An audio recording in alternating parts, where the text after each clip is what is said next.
Well, hey there. This is Doug Rogers again with Remax Coastal Properties, and I normally don't do much of an intro on these videos. I just get right into the content. In this case, it is a little relevant to today's discussion. Prior to moving to Destin, Florida, and selling properties here on the coast, we vacationed here for about 25 years, somewhere in there. And so we were able to stay in a bunch of different condo complexes, communities. And so that's kind of where I'm building today's topic on. It's just my personal experience as a renter over 20, 25 years. Good Lord, I'm getting old. But over 2 decades, these are the things that my family, I had 4 kids and a wife. And so we traveled on the coast a couple of times a year. And here's some things, 6 different things that I've found helpful as a renter, and you can use this information when you're looking for a condo if you're going to use it as an investment property. These are things other renters will probably find value in as well. The first thing, hall bunk beds. A lot of people, investors will say, well, I don't want to really, buy a 1 bedroom because not enough people can sleep in it. But you got to think about it. A 1 bedroom unit will have a queen or king size bed in the bedroom. So 2 people, hey, unless you want to have a party. There's also a sleeper sofa that can hold 1 or 2 more people. And then these hall bunk beds, that's 2 additional folks. And so especially, if it's a good size unit, a 1 bedroom will actually sleep 6 people comfortably. We would stay for a week. And now, granted, it wasn't 6 adults in our party. It was, 4 kids, and some of them were younger, so they would pile up in the same bed and whatnot. But we were still comfortable. We didn't really feel cramped together. So the hall bunk bed.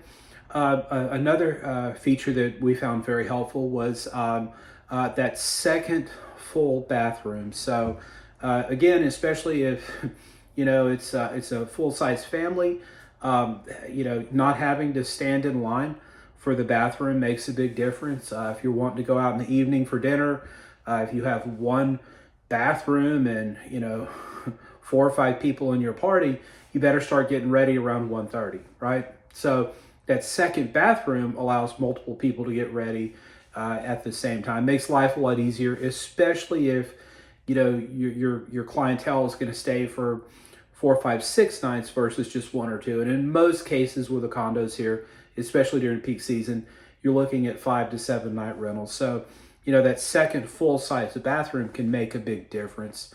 Another factor, number 3, in-unit washer and dryer, and they're normally the combo 1-piece, jobs.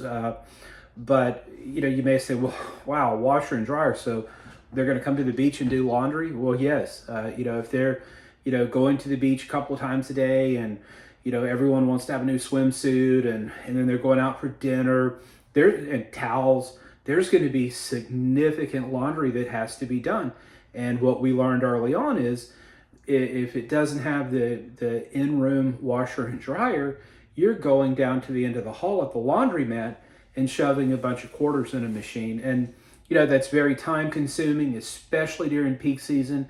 It's a jerk move to go start the washing machine, go to the beach for 5 hours, and then come back and switch the clothes over, and you've held up that machine for that amount of time. And what a lot of people do, they'll take your clothes out of there, throw them on the ground, and run theirs through it. So, having that in-unit system, you can put on a load of towels, go to the beach. When you come back, stick them in the dryer. 20 minutes later, 30 minutes later, presto, everyone has a clean towel. So an in-unit washer and dryer is something I would actually, after the first couple of years, I just insisted on. Frankly, there were nicer units we turned down because it had the whole laundromat effect versus having the washer and dryer in the unit. Another thing that's nice to have, on-site dining. So, your guest isn't going to eat, out 7 meals a day. Some people do, or not 7 meals a day, 7 meals in a week.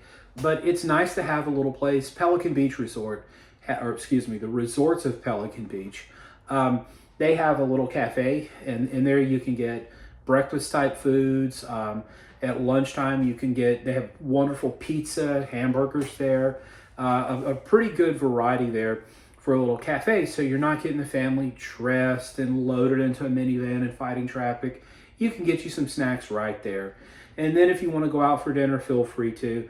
Sandpiper Cove has Louisiana Lagniappe Restaurant, very nice place, right there on site. So if they're staying there, they can walk and not have to mess with valet parking or anything like that. It's just super convenient to have on-site dining, at least for a couple of meals. And then an on-site swimming pool, number 5. And it doesn't have to be an Olympic-sized pool or infinity pool or anything like that. Just a place where, the family can go to the beach, play in the water there, and then before they go up to the room, they can come up and rinse off. They have little, showers at the edge of the property, and then hop in that swimming pool and swim for a little while. It's a little, you hate to say safer because accidents can happen anywhere if you don't pay attention. But as someone who raised 4 kids, it's a lot easier to watch 4 little kids in a pool than it is to, oh, look, there's Junior on the crest of that wave over there. So, just having a swimming pool on site can make the day go a lot easier for, parents and like that. So that's something else we look for. And then finally, number 6, either being on the beach or having dedicated beach access. So, it does get a little crowded here during peak season. And so if your guests have to load up a minivan and drive down the road to, a public parking place that could fill up by 8:30, 9 o'clock in the morning in the summer, that's a hassle. And then having to load all of your stuff and into the minivan and get there, it's not overly convenient. Now, outside of peak season, it's not bad at all. But during peak season, when as an investor, you're going to earn your big bucks, the easier it is for that family, the better. I have friends in Louisiana that will come rent one of these condos for a full week. They'll drive to Walmart, on the way into town, which I tell them don't do because sometimes you can't check in, but they don't listen to me. But they'll go to Walmart on the way into town, buy a week's worth of groceries, bottled water, supplies, suntan lotion.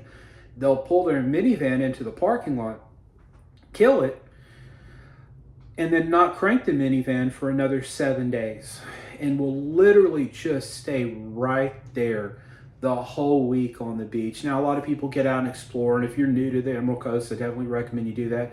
But some people do enjoy literally staying on the same property from day 1 through day 7. And so if your facility has all these 6 things that we talked about, they're more likely to do that, have a good time, and then more importantly, come back to you next year when it's vacation time. And as an investment property owner, that's what we're looking for, is that guest that becomes so loyal, they book their vacation for 2026 when they're driving home from their vacation in 2025. A lot of people do that. So if you got information from this video, please hit that like and subscribe button so you'll get alerted when new content comes about. If you have any questions about real estate along the Emerald Coast here, again, my name is Doug Rogers, Remax Coastal Properties. You can reach out on this video. You can call me direct, 318-613-1994. Make it a great day.